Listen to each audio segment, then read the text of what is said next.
information over to you in some format. But with that, thank you all for taking your time this morning. My name is Jeff Dusky. I'm the program manager for ePlan, and that's the tool we're going to review today. And ePlan is the tool that LeasePlan provides to all of our customers. What we really want to focus on with you guys is your ability to look at your fleet. We'll talk about navigation, but we're also going to talk and think about how you can use ePlan to really better understand your fleet, to see where your costs are going, and then of course the ultimate goal is to manage those costs. So we're going to kind of focus on that from your perspective of how we envision ePlan will benefit you guys. When you log on, you're what we call a level admin or a level spectator. You have a specific access to the new motion fleet. You're not going to see everything. And as a spectator role, that gives you the comfort in knowing that you can't mess anything up. You don't have ability to make data changes, so if you see any vehicles that the driver is not correct, or maybe the billing detail is not correct, then we ask that you notify either Michelle or your LeasePlan account manager, and we can get that detail corrected. We want to make sure that everything we present in ePlan is accurate. But from your perspective, you can go anywhere. If you see it in ePlan, you can click on it. You can't mess anything up. So I encourage you, as soon as the call is over or as soon as possible, to go ahead and log into ePlan and look at some of the features, do some of the things that we speak of today. When you log on, you're going to land on your home page, and that's the example we see on the screen. There's a lot of user interaction on the home page, a lot of ability for you to configure your home page with those components that you want to see each time you log on. You can see I have 6 graphs on my screen. A couple of these are specific to registration. I've got an inventory graph. I've got a fuel exception. I'm looking at miles per gallon, and I can see my trending of my fuel transactions and inventory over the last 2 years. These graphs are part of our suite of graphs. On the left-hand side, or on the right-hand side here, I've clicked on a little arrow there, and you can see by clicking on that, that gives me access to our dashboard components. And anything that's checked has been added to my home page. If I want to add or remove a dashboard, I simply check or uncheck that component, and then that preference is saved. Every time I log on, those will be the detail that I see on my home page. The limitations on a dashboard view are I can have 6 graphs on a single dashboard view, but I'm not limited to a single dashboard view. Back on the left-hand side of the screen, just under my Home tab, I have a link there that says New Tab. And anytime we see orange data in ePlan like this, you know it's a link, and clicking on that link will have some action. Either give you more detail about the data or some action behind that link. In this case, if I click New Tab, what I've done is I've added in a new dashboard or a blank slate, and then I could go back and I could add additional components to that view. Just to show you, if I want to add active vehicles there, I've clicked that, and now I've added that component, in this case to dashboard number 3. So ways that you might want to set this up. I could create a home page, for example, that shows me inventory, and then I click New Tab, and maybe I want to create a second view that's going to show me fuel transactions or fuel information. My third view, if I click that, and I can rename any of these just like I do in Excel. Double click on the tab there, and I could rename it. For example, if I wanted to manage my registration detail, re-reg, now I could add any registration-related component to this dashboard, and I'll have a special location where I can see that detail. The limitations here, I can select New Tab 6 times. Each time I do that, I'm going to add in a blank slate for dashboards, and each of these dashboard tabs can contain 6 dashboard components. So within that structure, if you wanted to add every dashboard we have available, you have that flexibility. The dashboards themselves, there's some interaction behind each dashboard. These are actually reports. While they're giving you visual graphic, you can export the detail behind any dashboard directly to a spreadsheet. And I'm going to expand the active vehicle by category. It's got a lot of interaction. For example, I can look at my inventory based on different categories: manufacturer, make, model year, months in service, that's MIS. I can look at my odometer bands on the vehicles. In addition to changing the data or the graphic output of the dashboard, as I said, I can export this detail to a spreadsheet. You see the little green download button. If I click that, that's going to begin the process of taking the data represented in that specific dashboard into a spreadsheet. Once you get it into that format, you're only limited by your skill set with Excel. It's just a standard spreadsheet, so you could manipulate it, you could manage it as you would any other spreadsheet.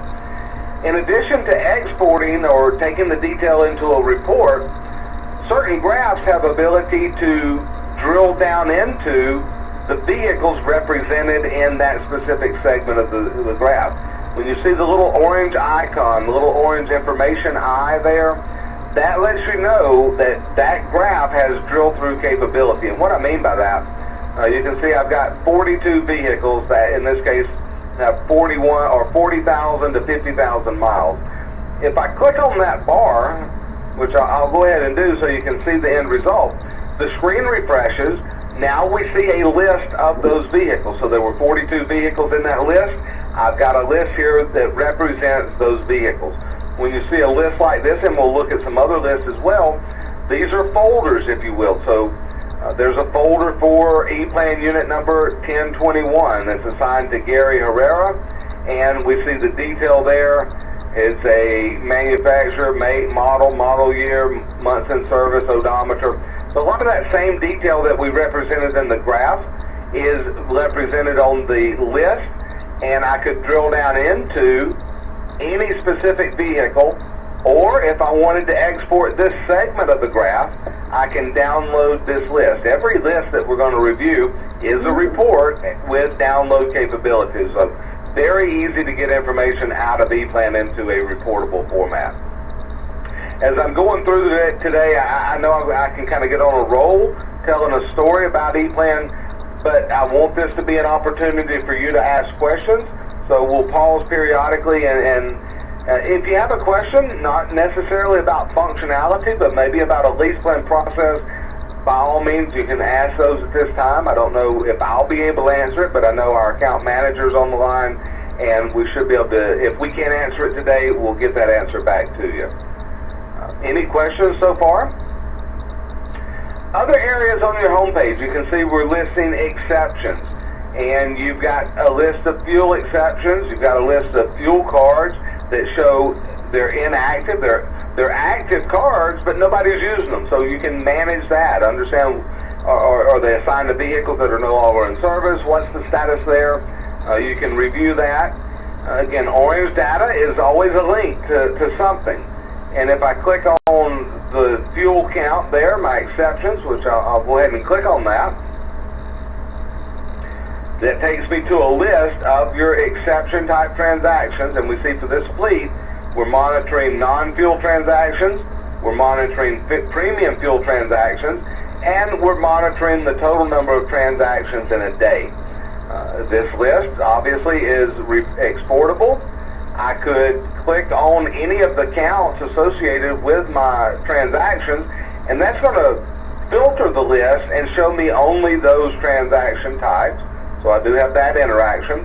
If I want to drill into an account, or I'm sorry, to a transaction, get a better understanding of what's going on, I can click on the first icon. And when you see an icon like this in a list, you know that that's going to select that record and show you more detail about that transaction or about that record. So if I want to look at a transaction made by David Kosey where he purchased premium fuel, I'm going to click on the icon there, and I'll see all the detail of that transaction. So I know the time, I know the location, I know the transaction detail. He purchased, let's see, super unleaded, He got, looks like he got a little over 2 gallons. I don't know, what was a strange transaction, but he got paid $2.39. Now, if I want to analyze all of the transactions for David, I've got a little link there that says View Fuel Detail. And if I click on that, that's going to give me visibility to everything that David has done. And the benefit here, I can now get a better understanding of the behavior of this driver.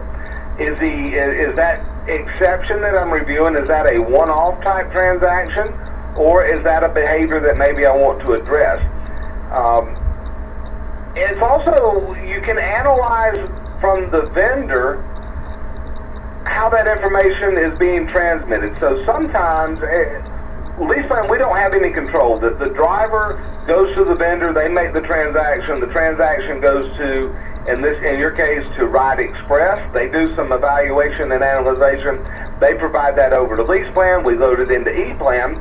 And sometimes a vendor may provide detail of a transaction that's not the specific product type that they interpret as a unleaded or premium fuel. And what I mean by that, if you say, okay, every time this guy goes to, we use Murphy oil, it comes over as a super unleaded transaction, but that's the only place where we're seeing that detail. That would kind of give me insight as to maybe it's not a driver behavior, maybe it's an example of the coding that vendor is providing to the fuel provider, and it's not really a concern.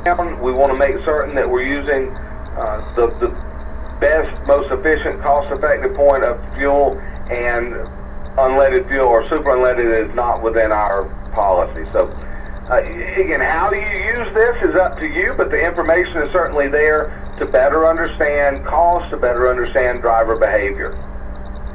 I'm going to click on the home link, and that's going to return me back to my view there. We've returned back to the home page, and I'm not going to go into all of these transactions, exceptions, but I do want you to see that when you understand part of navigation are the embedded links, and they're identified on each page as orange data, oftentimes underlined, and you can click on that data to get more detail.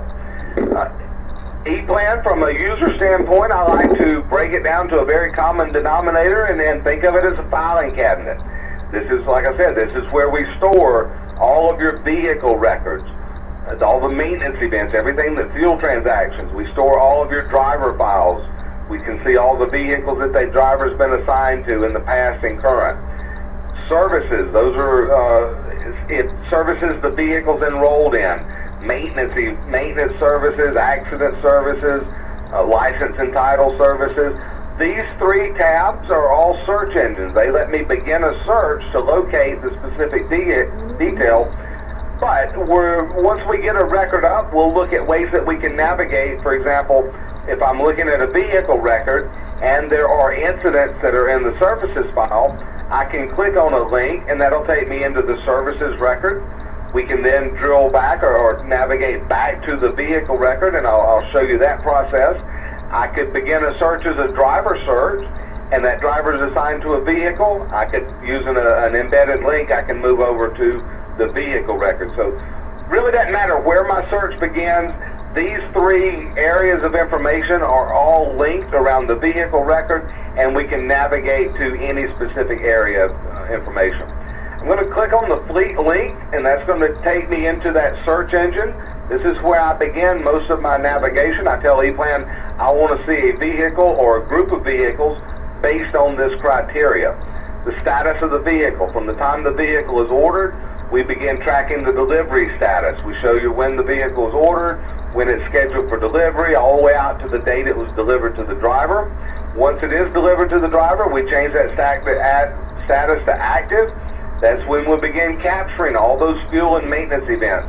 Then as it's rotated out of service, we change the status to terminated, but we never remove it. It's always viewable and reportable. Everything that happened to that vehicle during its life of activity. The client unit number, this is a number that you can search by, and know that there are 2 numbers that can be assigned to a vehicle. Some cases, these are the same number. Other cases, they may be different numbers. If you want to search by the number that you recognize that you guys have assigned to the vehicle, that case would be your client unit number, but either number will get you to that vehicle record. Last name, that's the driver that's currently assigned to the vehicle. Tag information, other detail there, certainly you can search by that criteria. Once you put in your criteria, you'll select View Vehicle, and that submits your search. In this case, I've done an open-ended or an unrestricted search. I ask ePlan, show me a list of all the vehicles. I'm looking at one page of 67 pages. We're looking at a specific group of records, and I can select, manage. I'm right now, we're looking at 15 records, but I can show up to 50. Every line in this list represents a folder for this specific vehicle. Excuse me. This list, as I said, all lists are downloadable. Begin the process by clicking Download List, and it's going to take all the detail into a list or into a spreadsheet. The first icon there, the icon tells me something about that vehicle, what services or how it's related to LeasePlan. I see the little LeasePlan logo and the FM icon. That when you see the LeasePlan logo, you know that's on a lease program. When you see the FM icon, you know it's on a maintenance program. So both of these vehicles are on both services. If I want to open up or drill into a folder, I'm going to click that icon. That selects that folder from the list, and in this case, we're looking at a 2012 Grand Caravan, currently assigned to Kevin Roth. Kind of give you an idea of where we are. We're in the fleet drawer. I'm in the vehicle detail folder, and in that folder are white pages, and I'm looking at the summary of this vehicle. Now you'll see there are other pages in the vehicle detail folder, and we'll look at some of these today. There are other folders in the vehicle record, and really as a user, I'm not defined by path of navigation. I can go to any page in this folder, I can go to any folder in this record, or I can return to any search engine by clicking on that link at any time. The summary is basic vehicle information. There's my date in service, my months in service, the current odometer and the date that odometer was updated. We'll see some orange links here. We'll talk about these links. Upfitting information. If this vehicle has any third-party vendor after it was delivered, if it went to a third party for any additional options added to the vehicle, you can click on that link and see the detail of those options. In this case, I think the vehicle has decals, and clicking on upfit would show me exactly who did the work and what work was done to the vehicle. Here's my current driver of the vehicle, as I said, Kevin Roth. If you see a vehicle in your fleet and the driver information is incorrect, you'll need to notify somebody so we can get that information corrected. We want to make sure what you view is accurate information. Here's the billing detail. This determines what vehicles you can view, and it also determines how LeasePlan invoices New Motion for these vehicles. As we move down, here's your tag detail. Here's the maintenance program. There are different maintenance programs within the fleet, and if you ever wonder what all of this means, this vehicle is on maintenance contract number 3. It has maintenance repair management. It has a vehicle maintenance guide, which is a schedule of maintenance. That schedule is broken out from 5,000 to 200,000 miles. The driver has a $75 limit, which means if it's not on this vehicle maintenance guide and it's more than $75, someone has to approve that. Whenever those type of maintenance events are entered into the system, LeasePlan will create an incident, and those incidents will be searchable under services, but we also make a link to those incidents on the summary page. I know right now there are no open services, but in a minute we'll go look at the incidents that are reported. But an incident is an event that somebody has to approve before that work could be completed. Other area on the contract, just to kind of clarify, he's on a Ride Express fuel program. He has a rental service. He has emergency roadside service, glass repair, and NVR. So that's kind of the detail of the contract there. Other areas we'll look at, the images. These are documents that we make available to you Anytime you see an orange link, you know it's a orange data, you know it's a link, and if I click on this document, it's going to call up that image. These are really high quality PDF documents. If you need to email this out, if I need to email the registration out to the driver, I can select the document, click email, and it's going to go directly out to that driver. I really don't even have to open it up. But any document you see here, you could click on and view the detail of that document under the image file. Order status, these are the dates that I referenced. You can see from the time the vehicle is ordered all the way out to delivered to the driver. This is a good example that we never remove data. Although this is a 2012 vehicle, I can go in and review any history there. The little plus sign, this is going to show me a more detailed view. If it's collapsed, I see the most recent status, but expanding that will show me all the status dates that we had for this vehicle. Driver history. When driver changes are made by those individuals with rights, that's going to write a record into the history. You have ability to view by the vehicle record every driver who's been in that vehicle, the dates that they were assigned to that vehicle, when they started and when they ended. Same holds true with that level history, and I'm just moving from page to page, still in the same vehicle. The level history shows me the current billing structure as well as any previous assignment of that vehicle. Maintenance information. I'm going to move over to the fleet maintenance folder. The first page of that folder is a summary of those maintenance events. And here we take every event that happens to the vehicle, we break it out and put it in a bucket based on its description. On the summary page, we show you the most recent entry into that bucket, as well as the year-to-date and life-to-date financial totals for those transaction types. From the summary page, I could drill down into any transaction type and see all of the detail. For example, LOF, lube oil filter charges. If I click on the little icon there, this is going to show me every time we've entered a transaction type of lube oil filter, the date of, the odometer, the work that was done, vendor and location, itemized total for the transaction. Again, in a format that's exportable to a spreadsheet. The maintenance history page within that folder is more of a transactional view. So this is really the date of the event and everything that was done. Maybe on a 5.5 we did an oil change, but we also rotated tires, or we also did brake work. All that would be listed on the maintenance history, along with the date of the transaction, the odometer, vendor, location, itemized, and invoice total. So you can view by description, you can view by all of the detail. Everything that happened to that vehicle should be visible in the maintenance history folder. We're going to go back into the vehicle detail record, and we return back to that summary. As I said, if it's outside of that maintenance guide and it's outside that driver's limit, we're going to create an incident. And once that incident's been created, we'll make this link evident on the summary page. And I'm going to go ahead and click that. And as you see the screen refresh, now we're in the services drawer. We're looking at the list of incidents, all for the 2012 Dodge Caravan. We see they're all closed. I can see the service type, and there's a legend at the bottom of the list telling me what each of the abbreviations mean, what type of file was created. But I can drill down into the detail of each file. If I click on View, I see that this was a transaction that took place at Mike Stevens Tire Center in Linwood, Washington. Here's the line item detail and the transaction total. I can look at notes. So when we entered this request in the lease plan, we began a note file from the time we took the request out to resolution. From this file, I've got another look at the history, the maintenance history.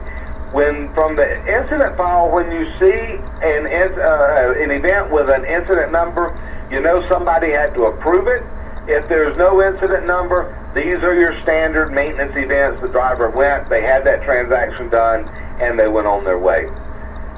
Billing, this is how we would have invoiced you for the incident that we're reviewing. So for incident 2016-003-7968 that occurred at the, I think this was a Mike Stevens Tire Center, this is the work was done, and this is how much we invoiced you for that transaction. Now, we got to this location. Remember, we did a search for a fleet vehicle. We linked over to the services using that incident link. Just to the left of my unit number, there's my little vehicle logo that always is going to take me back to the fleet record. As I click it, we've returned back to the fleet record, still for the 2012 Caravan. The driver of this vehicle currently is Kevin Roth. A little orange icon there by his name. If I hover over that, I've got a thumbnail view of Kevin's information. And if I click on it, which I have, now you'll notice we are in the driver drawer. We're in the driver detail folder and the summary page for Kevin's personal information. Same look and feel. I have pages within the folder, I have folders within the record, and I can navigate to other areas. Within the driver file, we show all the vehicles that this driver's ever been assigned to. So I see he's currently assigned to the active unit, that's our Dodge Caravan, but he also at one point was assigned to a vehicle that's now terminated. I see his dates there. There's my little icon. This would take me, I could, even though the vehicle's terminated, if I needed to see any information on that vehicle, I can go back and view that detail. From the driver detail page, I've got his current vehicle, and again, there's my little icon. If I hover over it, I've got a thumbnail view of the vehicle, and if I click on it, which I have, now I've gone back into the vehicle record. So one search, we've been able to get a lot of information about the driver and his activity. The driver tab, that's a search engine as well. I could begin here. If I want to look for ROTH, I'll select View Driver. That will submit my search. And I could begin my navigation from this location. The services drawer, as I said, these are events that required authorization. I can do a search based on the service type. I could do a search based on the driver assigned to the vehicle. I could search by the actual driver, and sometimes these are different. Or my unit number, my date of or date range, but whatever my criteria there, selecting View Incident will submit my search. Other areas under the service, your vehicles are enrolled in a license and title program. The license and title folder, the first page in that folder is a work queue, or vehicles that currently are in a work queue. There are 3 work queues around the license and title program. Those work queues being renewal registration, state change registration, and replacement registration. So any vehicle that's currently being worked on by lease plan should appear in one of the 3 work queues. We can see the information dates there. If I want to see the status detail, again, oranged out as a link, if I click on the final letter sent, that's going to show me all the statuses of that vehicle, or of that the record, how we have progressed the service on that vehicle. And clicking on the image name will show me an actual image of the letter that went out, reminding the driver or to whomever the recipient was.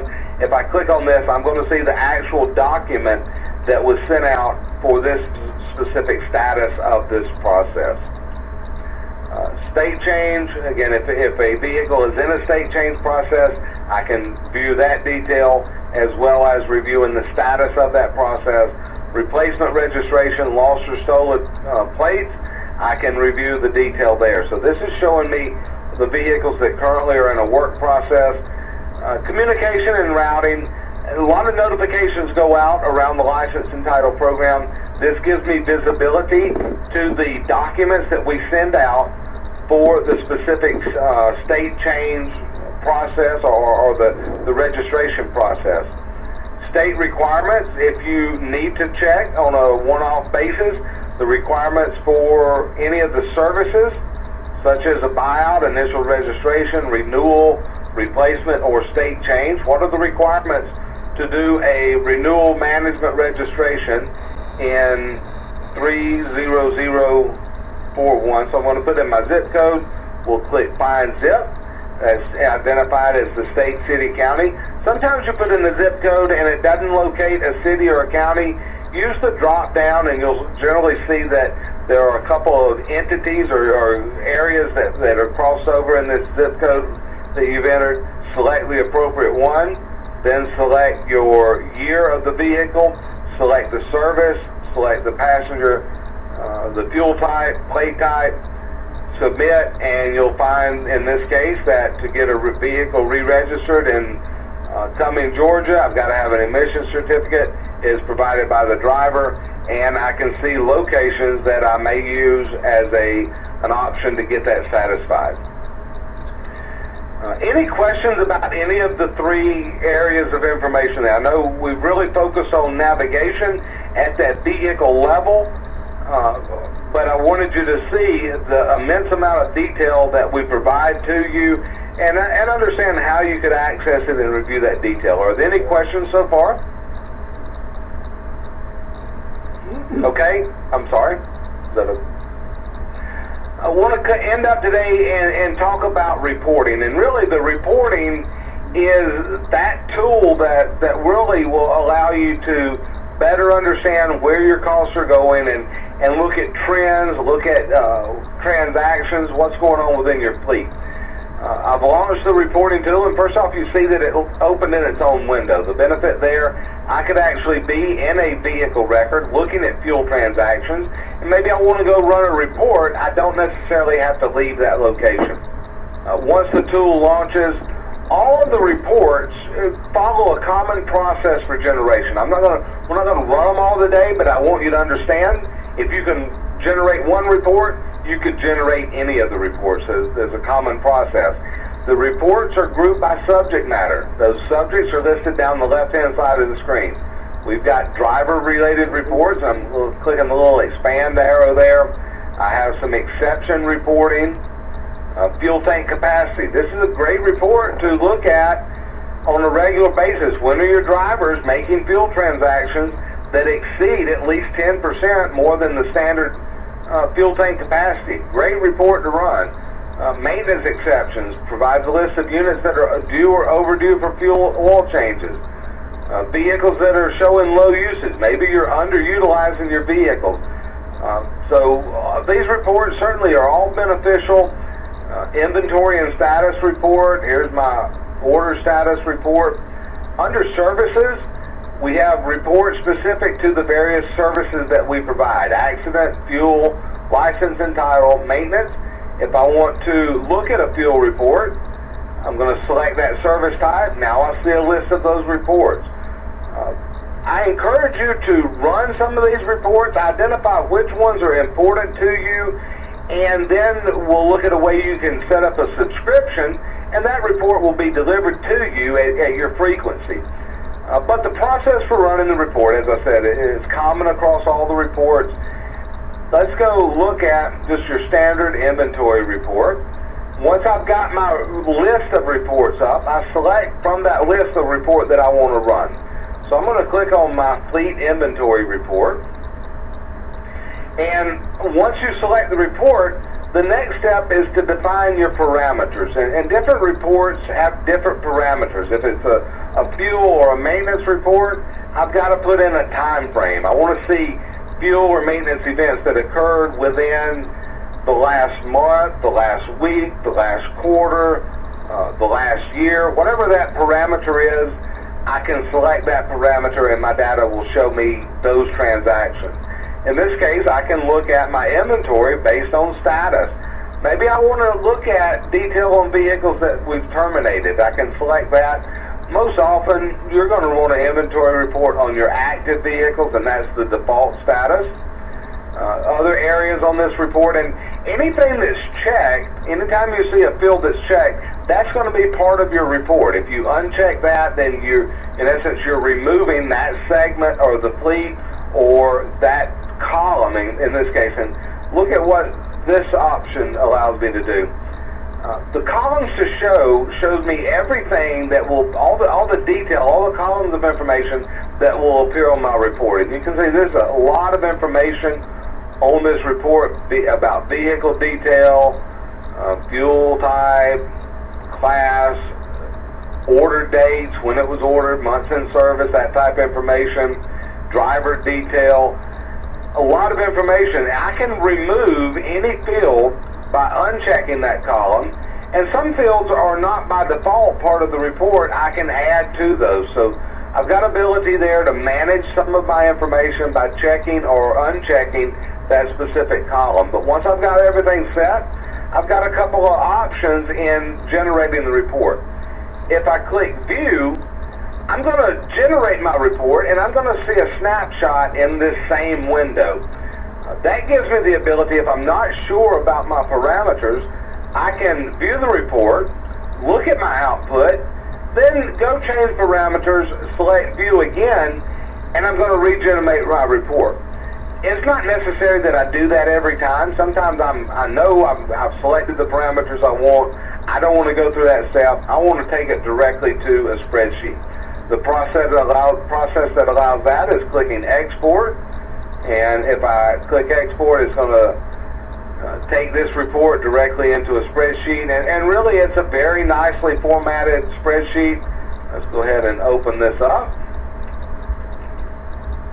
and here we go, opening in Excel, and here's an example of my report. Once you run a report, the first page of your report is always going to show you your filtering values or your parameters. If you save this report and come back, you put it in a folder on a hard drive or a location, you want to know when you come back later and look at the report what your parameters were, what that data is on that report. And that's what the filtering value shows you.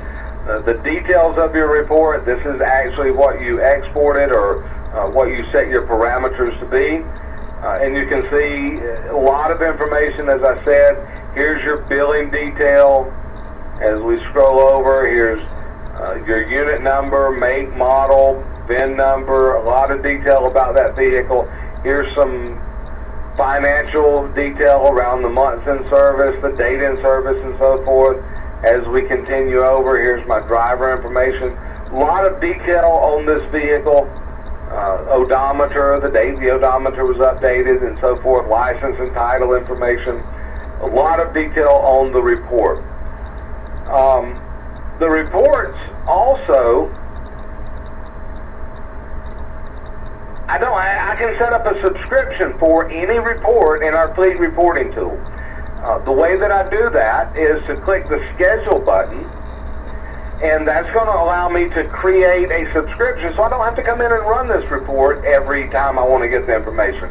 If I know it's a report that I want to view on a regular basis, I encourage you to go ahead and create a subscription or schedule that report. Put in a description of your report, your email address, the subject line that you're going to see on that email. Then how often do I want this report to be delivered? You can manage it on a daily basis, so I want to manage it frequency by the day. I want it delivered on Monday, Wednesday, and Friday. I want it delivered on Monday and Friday, or maybe only on Friday, whatever my daily need is. I can manage it by the week, where I want it delivered every 2 weeks, and I want it delivered on a specific day of the week. Or I can manage it by the month, and I want it delivered in September, October, November, and December. I want it delivered each of those months on the first, second, third, fourth, or last day of that month, week, or I can put it on a specific calendar date. Then I'm going to put in my begin time. I want it to begin in September, and I want it to end in December. Put in those time frames, set my parameters, and then select Save, and I've created a subscription for that report. Once I've launched the tool, I've got some icons over here. The little grid there, this will take me back to my report list. The home button, that's going to refocus me back into ePlan. The little grid with a clock there, that's going to show me all the reports that I have scheduled for myself. So if I created an inventory, you can show who it's going to deliver to, the date it was created, who created it, and the last time it was generated. So you can kind of see there any report that you've scheduled. You can manage this. If I want to terminate, select, I want to get rid of that, I don't want it anymore. Select that, and I've thrown that in the trash and remove that subscription. Any questions or comments about anything? I know we had a little delay in getting everybody in, and I've done a lot of talking in the last 45 minutes. What I hope that you've seen is there's a lot of information out there for you in a format that's easy for you to get. Your home page is a key area to set up those dashboards. The detail of the vehicles, a lot of detailed information about maintenance and fuel in that vehicle record. The fleet reporting gives you visibility to a broader scope. Very easy to run those reports. Any questions or comments today? I think it's going to make my life easier. Well, I want to hear that. Certainly, we don't want to make it more complicated. But you know, at the end of the day, you've got contacts here at LeasePlan. So I encourage you to look at some of the features that we've talked about. Find ways that are going to make you easier. If you have any questions, there's always somebody to reach out to at LeasePlan. You know, we look at this as a partnership, and our part of the bargain is to provide you the tools and the resources that do make your life easier. And we want to make sure that we're doing that. So if we have any questions, always reach out to us. We'll be more than happy to help you out with that. One area I didn't mention, we had talked a little bit about a user guide. Here in the LeasePlan Wire, we put news notifications. They could be LeasePlan news, it could be industry news. But look periodically, one of the things that we provide, if I click this, let's see if it's going to... I create little videos. And in this case, there's a replacement analysis report. I don't think we're going to be able to hear the audio, but this is on a private YouTube channel. You've got to have the link to get to it. But it walks you through a process of, in this case, running a specific report. We've got some other videos that we've got out there, so they're little quick hit tips. Look in the links there as we add that. There are some other links here to, you've got cell phone laws by state.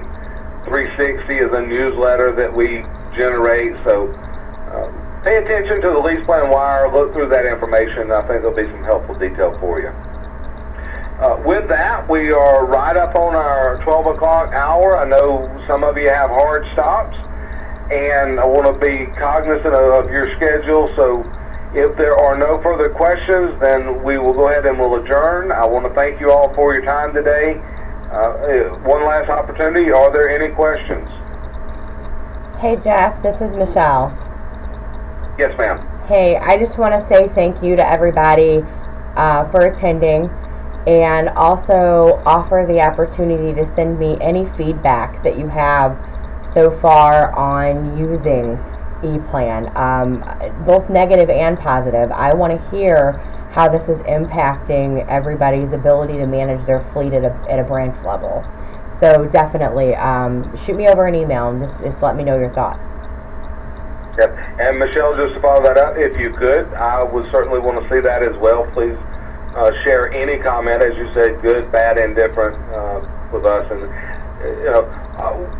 we continue to evolve ePlan, LeasePlan does, and we do it based on that user feedback. So your feedback is very important to us, so we can continue providing all of our customers a tool that makes their life easier. So we encourage that, and if you could include me on that, Michelle, then that would be most appreciated. Absolutely. And once again, both Jeff and I have recorded this session, and as soon as I can get it cleaned up and in a good presentable format, you'll see one version posted to the intranet on the fleet page for a later reference, and as well as there may be some short tutorials for specific things that will appear on there later on.